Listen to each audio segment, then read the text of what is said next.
એકમ 2 શાકભાજીના પાકોમાં નીંદણનું વ્યવસ્થાપન. સેશન 1 શાકભાજીના પાકમાં નીંદણ. પરિચય. ખેતરમાં ઉગેલા અનૈચ્છિક છોડ જે માનવના હિત માટે, આર્થિક નુકસાન માટે જવાબદાર છે, તેને નીંદણ કહેવામાં આવે છે. કોઈ પણ જાતના ખેડાણ અથવા વાવેલ ખેતરમાં નીંદણ અચાનક જોવા મળે છે. નીંદણનો પ્રસાર લાંબા સમય માટે સક્ષમ રહે છે અને વિષમ પરિસ્થિતિઓમાં પણ ટકી રહે છે. તેમના જીવનચક્રના આધાર પર નીંદણને એક વાર્ષિક, દ્વિવાર્ષિક અથવા બારમાસિક તરીકે વર્ગીકૃત કરી શકાય છે. તેને બીજ દ્વારા અથવા વનસ્પતિ સાધનો જેવા કે કટિંગ, બલ્બ, નાની દાંડી અને પહોળા પાંદડાવાળા જેવા કે ડુંગળી, લસણ, ક્રીમ, રાઇઝોમ અથવા કંદના માધ્યમથી પુનઃપ્રસ્તુત કરી શકાય છે. નીંદણ નુકસાનકારક છે કારણ કે તે પોષકતત્વો, પાણી, પ્રકાશ અને સ્થળ માટે મુખ્ય પાકની સાથે પ્રતિસ્પર્ધા કરે છે અને મુખ્ય પાકના વિકાસ અને ઉત્પાદનને ખરાબ રીતે અસર કરે છે. તે જંતુનાશક અને રોગજનકોના જુદા જુદા તબક્કા માટે વૈકલ્પિક યજમાનના રૂપમાં પણ અગત્યનો ભાગ ભજવે છે. તે કેટલાક ઝેર અને રસાયણોનું ઉત્પાદન પણ કરી શકે છે જે પાકની સાથે સાથે માણસો અને જાનવરો માટે પણ નુકસાનકારક છે.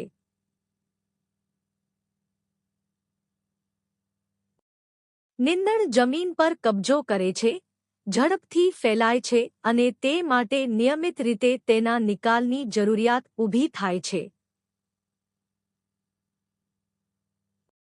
તે એને નિયંત્રિત કરવા માટે માનવ ઊર્જા અને સંસાધનોની બરબાદી માટે જવાબદાર છે. સેશન 1 શાકભાજીના પાકમાં નીંદણ. નીંદણને એક એવા છોડના રૂપમાં વ્યાખ્યાયિત કરી શકાય છે જે પોતાની જગ્યાએ વધે છે. તેને પાક ક્ષેત્ર અથવા તેની આસપાસના વિસ્તારમાં અનૈચ્છિક છોડના રૂપમાં પણ વ્યાખ્યાયિત કરી શકાય છે. નીંદણના લક્ષણો. 1. નીંદણના બીજ પહેલા અંકુરિત થાય છે અને હળવા ભેજ અને પોષકતત્વો માટે મુખ્ય પાકની સાથે બળપૂર્વક પ્રતિસ્પર્ધા કરે છે.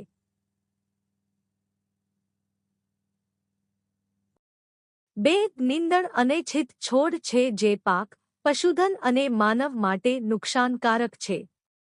3. નીંદણ પ્રતિકૂળ પરિસ્થિતિઓમાં જીવિત રહી શકે છે. 4. તેમની પાસે પ્રજનનની ઉચ્ચ અને વિપુલ, પુષ્કળ ક્ષમતા છે. 5. જમીનના ઊંડા પડની નીચે પણ નીંદણના બીજ સક્રિય રહી શકે છે. 6. કેટલીક વિવિધ સંરચના જેવી કે પાંખો, હૂક, કાંટા, ચીકણા વાળ વગેરે બીજમાં હાજર હોય છે જેની મદદથી સહેલાઈથી લાંબે દૂર સુધી ફેલાવવામાં મદદ કરી શકે છે. નીંદણના પ્રકાર. સૌથી સામાન્ય નીંદણ છે એકબીજપત્રી નીંદણ, દાંડી પોલી અને ગોળ હોય છે. આંતરિક ગાંઠો નાની અને કઠણ હોય છે અને પાંદડા પાતળા, લાંબા હોય છે અને સમાંતર નસ હોય છે. મોટા ભાગે ઘાસ આ સમૂહ સાથે સંબંધિત છે, જેવા કે ડૂબા ઘાસ, કાઇનોડોટ, મોથા, સાયપ્રસ રોટન્ડસ અને કરચલા ઘાસ, ડિજિટીરિયા સૈગાઇનાલિસ. દ્વિદળ નીંદણ. આમાં પહોળા પાંદડાવાળી ટેપ મૂળ પદ્ધતિ હોય છે. પાંદડા પર શીરા, નસ, જાળી હોય છે અને તે ફૂલ પેદા કરે છે, જેવા જે ચીલ, બથુઆ, કેનોપોડિયમ એલ્બમ, ચૌલાઈ અમરંથ. સેજેસમાં કઠણ ત્રિકોણીય દાંડી હોય છે અને ઘાસની જેમ દેખાય છે. પાંદડા દાંડીની દરેક બાજુથી 3 દિશાઓમાં ફેલાયેલા હોય છે. પાંખોમાં તેજ ધાર હોય છે. નિદણના રૂપમાં વર્ગીકરણ કરી શકાય છે. પહોળા પાંદડાવાળા નિદણ આને બે બીજ પાંદડા, પહેલા પાંદડા અથવા કોટાઇલેડોસ હોય છે કારણ કે તે જમીન, માટીમાંથી નીકળે છે. આ પ્રકારના નિદણના પાંદડા સામાન્ય રીતે ઘાસવાળા નિદણથી વધારે પહોળા હોય છે. નસો પાંદડા પર હાજર હોય છે અથવા જાળીદાર હોય છે. આ નિદણની દાંડી અંડાકાર, ગોળ અથવા ચોરસ હોય છે અને ઘણી શાખાઓ વાળા હોય છે. તેમની પાસે દેખાડાના ફૂલ હોઈ શકે છે. પહોળા પાંદડા નિંદણ કેમ્ફોર ગ્રાસ, ક્રોમોલાઇના ઓડોરેટા. ઘાસ જેવા નિંદણ આ એવા નિંદણ છે જેમાં માત્ર એક પાંદડું હોય છે. આ પ્રકારના નિંદણમાં પાંદડાની ધાર સાંકડી હોય છે અને તેમાં સમાંતર નસો હોય છે. દાંડી અંડાકાર અથવા ગોળ હોય છે. તેની દાંડીના અંત, માથા પર બીજ અંત વિકસિત થઈ શકે છે અને અદૃશ્ય ફૂલ હોઈ શકે છે. ઘાસનું નિંદણ જોન્સોન ગ્રાસ, ગરમ પ્રદેશમાં થતું શેરડીના વર્ગનું ઘાસ. પહોળા પાંદડાવાળા નિંદણ અને સાંકડા પાંદડાવાળા નિંદણ વચ્ચેના તફાવત. પહોળા પાંદડાવાળા નિંદણ, સાંકડા પાંદડાવાળા નિંદણ.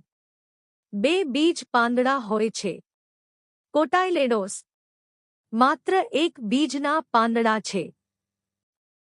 પાંદડા પહોળા હોય છે. પાંદડા સાંકડા હોય છે. પાંદડા પર નસ શાખાબદ્ધ અથવા ત્રણ જાળીદાર હોય છે. પાંદડાની સમાંતર નસો હોય છે. દાંડી હંમેશા શાખા વાળી હોય છે. દાંડી શાખા રહિત હોય છે. દેખાડાના ફૂલ હોય છે. અસ્પષ્ટ ફૂલો હોય છે. કેટલાક પરોપજીવી નિંદણ હોય છે જે પાકના છોડની મૂળના માધ્યમથી પોષકતત્વો અને પાણીનું શોષણ કરે છે. ઉદાહરણ તરીકે, પીળા ફૂલવાળો કાંટાળો છોડ, ઓરોબેન્ક સેર્નુયા અને ઓરોબેન્ક ઇન્ડિકા, અમરવેલ, કસ્કુટા અને સ્ટ્રિંગા, ડરવેલ. નિંદણનું વર્ગીકરણ. નિંદણને તેના જીવનચક્રના આધાર પર ત્રણ સમૂહોમાં વર્ગીકરણ કરી શકાય છે, અર્થાત વાર્ષિક, દ્વિવાર્ષિક અને બારમાસિક. વાર્ષિક નિંદણના આ સમૂહમાં એક નિંદણ બીજથી ઉગે છે અને એક વર્ષની અંદર તેમનું જીવનચક્ર પૂરું કરે છે. સામાન્ય રીતે આ પ્રકારના નિંદણને નિયંત્રિત કરવા માટે તુલનાત્મક રીતથી સહેલું માનવામાં આવે છે. જો કે તેમની વધારે સંખ્યા અને મોટા પ્રમાણમાં બીજ અને ઝડપથી વિકાસના કારણે આ બહુ સ્થિર છે. બારમાસિક નિંદણની તુલનામાં તેની પાસે ઊંચી પડતર છે. આ નિંદણથી શાકભાજીના પાકોને મોટા પ્રમાણમાં અસર થાય છે. આને આગળના સમૂહમાં રાખવામાં આવ્યા છે. ઉનાળુ વાર્ષિક. આ વાર્ષિક નિંદણ વસંતઋતુમાં અંકુરિત થાય છે અને ઉનાળા દરમિયાન તેનો મોટા ભાગનો વિકાસ થાય છે. એક ઉનાળા વાર્ષિક ફૂલ સામાન્ય રીતે બીજ ઉત્પન્ન કરે છે અને મરી જાય છે. બીજ આ પછીના વસંત સુધી જમીનમાં નિષ્ક્રિય રહે છે. સામાન્ય ગરમીમાં વાર્ષિક નિંદણના રૂપમાં સામેલ જેથિયમ, કોકલેબુર, કોન્વોલ્યુસ, અમેરિકન વેલો, અમરેન્થસ, નકામા રોપા, કેનોપેડિયમ, ત્રિમાસી અને ડિજિટારિયા છે. આ નિંદણ ઉનાળાના પાકો જેવા ટામેટા, ભીંડા, મરી, કાકડીના પાકો અને અન્ય વસંતઋતુના શાકભાજીના પાકોમાં સૌથી વધારે સમસ્યાવાળા છે. શિયાળુ વાર્ષિક. તે ગરમીઓમાં મોડા અને શિયાળા દરમિયાન અંકુરિત થાય છે. આમાં સામાન્ય રીતે ફૂલ આવે છે અને મરતા પહેલા વસંત અથવા શરૂઆતી ગરમીઓમાં બીજ પેદા કરે છે. ઉનાળાના મહિનાઓ દરમિયાન બીજ જમીનમાં નિષ્ક્રિય રહે છે કારણ કે જમીનનું ઊંચું તાપમાન તેના અંકુરણને પ્રતિબંધિત કરે છે. શિયાળાની વાર્ષિક નીંદણમાં સામેલ નીંદણ બ્રોમસ, ચિટગ્રાસે, કૈપ્સેલા, શેફેર્ડસ, સોમકુસ, સોફ્થસ્ટીલ અને સિનાપેસ, જંગલી સરસો છે. આ નીંદણ વધારે પડતા શિયાળામાં સમસ્યાવાળા હોય છે અને શરૂઆતી વસંતમાં ઉગાડવામાં આવતા પાક ગાજર, મૂળો, બીટ, ડુંગળી, લસણ, કોબીના પાકો અને લેટસ, લીલા પાંદડાવાળો વિલાયતી છોડ જેના કાચા પાંદડા ખવાય છે, વગેરેની સાથે ઉગે છે. દ્વિવાર્ષિક આ નીંદણ છોડ એક વર્ષમાં એક કરતાં વધારે વાર પોતાનું જીવન ચક્ર પૂરું કરે છે, પરંતુ 2 વર્ષથી વધારે નહીં. આ સમૂહમાં આવવાવાળા હેરાન કરવાવાળા નીંદણ જંગલી ગાજર અને સિરસિયસ, બુલ થીસ્લ વગેરે છે. બારમાસિક આ નીંદણને પોતાનું જીવન ચક્ર પૂરું કરવામાં 2 વર્ષથી વધારે સમય લાગે છે અને ઘણા વર્ષો સુધી જીવિત રહી શકે છે. તે બીજ દ્વારા પ્રજનન કરે છે અને વનસ્પતિ રૂપથી પણ ફેલાય છે. તેને આગળ વર્ગીકૃત કરવામાં આવ્યા છે. 1. સરળ બારમાસિક આ બારમાસિક નીંદણ માત્ર બીજ દ્વારા ફેલાય છે, વનસ્પતિ સાધનોથી નહીં. જો કે છોડના કપાયેલા ટુકડા નવા છોડ પણ પેદા કરી શકે છે. આ નીંદણના મૂળ જાડા હોય છે અને બહુ મોટા હોઈ શકે છે. ઉદાહરણ રેમ્સ, બકથોર્ન, પ્લાટેંગા, પહોળા પાંદડાના છોડ અને ફાઇટોલક્કા, પોકેવીડ છે. 2. જમીન પર ઘસીને ચાલવાવાળા બારમાસિક ક્રીપિંગ પેરેનિયલ આ નીંદણના મૂળથી જમીનની દાંડીના ઉપર ઘસાઈને અથવા જમીનની દાંડી, પ્રકાંડોની નીચે ઘસાવું એટલે કે કોલ અપ અને બીજથી વૃદ્ધિ પામેલા હોય છે. તેના ઉદાહરણ કન્વોલ્વલ્સ આર્વેન્સિસ, ફિલ્ડ લાઇડવીડ, સિનોડોન ડેક્ટાઇલોન, ડૂબા ઘાસ, સોર્ધમ હેલેસ, જોન્સન ઘાસ અને સિર્સિયમ આર્વેન્સિસ, કેનેડિયન થિસ્લ છે. કેટલાક નીંદણ દ્વારા કંદના માધ્યમથી પણ ફેલાય છે, જો કે સંશોધિત પ્રકાંડ જેવા કે હેલિયન્થસ ટ્યુબરસ, જેરુસલમ આર્ટિચોક અથવા સાયપ્રસ નટ ઘાસ હોય છે.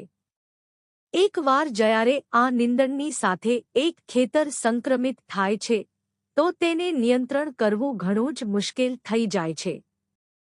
વિવિધ શાકભાજીના પાકની સાથે જોડાયેલા નીંદણમાં આપેલા છે. વિવિધ શાકભાજીના પાક સાથે જોડાયેલા સામાન્ય નીંદણની યાદી. નીંદણના નામ. અંગ્રેજી નામ. વાનસ્પતિક નામ. સંબંધિત પાક. અમરાંત, સેલેન્ડર અમરેથ, અમરેન્થસ વિરિડસ, મરચા, ડુંગળી અને લસણ, સ્વર્ણક્ષિચી કટુપર્ણી, મેક્સિકન પ્રિકલી પોપી, આર્ગેમોન મેક્સિકાના, મરચા અને બટાકા, મીઠો લીમડો, લેમ્બસ ક્વાર્ટર, ચેનોપોડિયમ એલ્બમ, ટામેટા, રીંગણ, મરચા, કોબીજ, ફુલાવર, બટાકા અને મૂળા, કંડાઈ, લેહલી, કેનેડિયન થિસ્ટલ, સિર્સિયમ અર્વનસ, ટામેટા, બટાકા અને મરચા, ધરો, બર્મુડા ગ્રાસ, સિનોડોન ડેક્ટાઇલોન, ટામેટા, રીંગણ, મરચા, ડુંગળી, લસણ, બટાકા અને મૂળા, મોથા, નટ ગ્રાસ, નટસેજ, સાયપ્રસ રોટન્ડસ, ટામેટા, કોબીજ, ફ્લાવર, ડુંગળી, લસણ અને ગાજર, ટેકરી ઘાસ, ક્રેબ ગ્રાસ, ડિજિટેરિયા સેન્જીનાલિસ, ટામેટા, કોબીજ, ફુલાવર, ડુંગળી, લસણ અને ગાજર, બદી દૂધી, ગાર્ડન સ્પરેજ, અસ્થમા પ્લાન્ટ, યુકોર્બિયા હોર્તા, મરચા અને રતાળુ, હરણ પગો, ફિલ્ડ બાઇડ વિડ, કોન્વોલ્વલસ આર્વેન્સિસ, મૂળા અને શક્કરિયા, સાબુની, હોર્સ પરલેન, ત્રિથેમા પોર્ટુલા કાસ્ટ્રમ. બટાકા, ગાજર અને ટામેટા. અમરેન્થ, અમરેન્થસ વિરિડસ. સત્યાનાશી અથવા મેક્સિકાના પોપી, આર્ગેમા મેક્સિકાના. બથુઆ pigweed, Chenopodium album. Creeping thistle, Cirsium arvense. ધરોધાસ Bermuda, Cynodon dactylon. Purple nut sedge અથવા મોથ, Cyperus rotundus. Common crabgrass, Digitaria sanguinalis. Asthma છોડ, યુફોર્બિયા હોર્તા. ફિલ્ડ બાઇડેડ અથવા હિરણખુરી, ક્નોલવલ્સ અર્વેન્સિસ. નીંદણના કારણે નુકસાન. ભારતમાં નીંદણ એ રોગજનક, કીટક સંગ્રહ કીટ, ઉંદર અને અન્ય દ્વારા સૌથી વધુ નુકસાન પહોંચાડે છે. નીંદણથી થવા વાળા જુદા જુદા નુકસાનનું વર્ણન નીચે આપેલ છે. 1. ખેતીની પડતર કિંમતમાં વધારો. શાકભાજીના ખેતરમાં નીંદણને દૂર કરવા માટે ખેડાણ કાર્યની જરૂરિયાત પડે છે, જે પાક ઉત્પાદનના કુલ ખર્ચના લગભગ 25 થી 30% છે. નીંદણના ગંભીર સંક્રમણના વિષયમાં નીંદણને દૂર કરવા માટે હાથ વડેના નીંદણ માટે વધારે મહેનતની જરૂર પડે છે. આનાથી ખેતીની પડતર કિંમત વધી જાય છે અને પાકમાંથી ચોખ્ખો નફો ઓછો થઈ જાય છે. 2. પાક ઉત્પાદનની ગુણવત્તામાં ઘટાડો. નીંદણ સંક્રમણથી પાકની ગુણવત્તા ઓછી થઈ જાય છે. ખાસ કરીને પાંદડાવાળા શાકભાજીના નીંદણના સંક્રમણથી બહુ નુકસાન થાય છે કારણ કે પાંદડાવાળા શાકભાજીના બીજનો આકાર બહુ ઓછો હોય છે, તે માટે બીજના મિશ્રણની સંભાવના વધારે હોય છે. 3. મોટા જંતુઓ અને રોગ સંક્રમણ. નીંદણ રોગો અને જંતુઓ માટે એક વૈકલ્પિક યજમાનના રૂપમાં કાર્ય કરે છે. જ્યારે એક ખાસ યજમાનનું મૃત્યુ થઈ જાય છે, તો જંતુઓ અને રોગ રહે છે અને નીંદણ પર જીવિત રહે છે. જ્યારે સિઝન ફરીથી અનુકૂળ થઈ જાય છે, તો તેનું જીવનચક્ર શરૂ થાય છે અને મુખ્ય પાકને નુકસાન પહોંચાડે છે. 4. પાકની શક્તિ અને આરોગ્યને ઓછું કરે છે. નીંદણ સ્થળ, પ્રકાશ, પોષણ, ભેજ વગેરે માટે મુખ્ય પાકની સાથે પ્રતિસ્પર્ધા કરે છે. તે પાકના છોડોને તેમની વૃદ્ધિ અને વિકાસ માટેના અનિવાર્ય જરૂરી તત્વોથી વંચિત કરે છે. મુખ્ય પાકની વૃદ્ધિ પર અસર થાય છે, આથી સંક્રમિત ખેતરમાંથી મળતી ઉપજ બહુ જ ઓછી છે.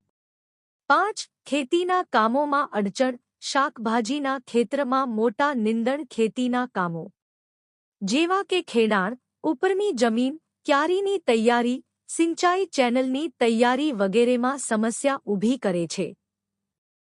આ બધા કારણો પાકના ઉત્પાદનને અસર કરે છે અને અંતે ઉપજને ઓછી કરે છે. બિલખાપ્રા, ટ્રાયન્થેમ પોર્ટુલેકેસ્ટ્રમ. 6. જમીનની ફળદ્રુપતાને ઓછી કરે છે. મૂળ સાયપ્રસ રોટન્ડસ, મોથા, નું ઉત્સર્જન બીજના અંકુરણને ઓછું કરી નાખે છે અને ઉપજની સાથે સાથે નુકસાનકારક સ્ત્રાવ દ્વારા જમીનની ઘટતી જતી ફળદ્રુપતાને કારણે ઘણું નુકસાન પહોંચાડે છે. નીંદણ નિયંત્રણના અગત્યના તબક્કા. શાકભાજીના પાક નીંદણની પ્રતિસ્પર્ધા પ્રત્યે ખૂબ જ સંવેદનશીલ હોય છે, આથી અસરકારક નીંદણ વ્યવસ્થાપન માટે અગત્યના તબક્કાઓને ધ્યાનમાં રાખવા જોઈએ. નીંદણના નિયંત્રણ માટે શાકભાજીના પાકના એક અગત્યના તબક્કા આપવામાં આવ્યા છે. નીંદણના નિયંત્રણ માટે શાકભાજી પાકના અગત્યના તબક્કા. પાક. શાકભાજી પાકમાં નીંદણ નિયંત્રણના અગત્યના તબક્કા. ટામેટા અને રીંગણ. રોપણી કર્યાના 2 થી 6 અઠવાડિયા પછી. બટાકા. રોપણી કર્યાના 3 થી 6 અઠવાડિયા પછી. ડુંગળી. રોપણી કર્યાના 2 થી 9 અઠવાડિયા પછી. મરચાં. રોપણી કર્યાના 4 થી 6 અઠવાડિયા પછી. મૂળા, સલગમ, શાક તરીકે ખાવાના ઉપયોગમાં આવતું એક જાતનું કંદમૂળ, અને બીટ. રોપણી કર્યાના 2 થી 4 અઠવાડિયા પછી. કોબીજ. રોપણી કર્યાના 2 થી 4 અઠવાડિયા પછી. ભીંડા. વાવણી કર્યાના 2 થી 4 અઠવાડિયા પછી. ગાજર. વાવણી કર્યાના 2 થી 8 અઠવાડિયા પછી. લસણ. રોપણી કર્યાના 2 થી 8 અઠવાડિયા પછી. લીલા કઠોળ. વાવણી કર્યાના 2 થી 6 અઠવાડિયા પછી.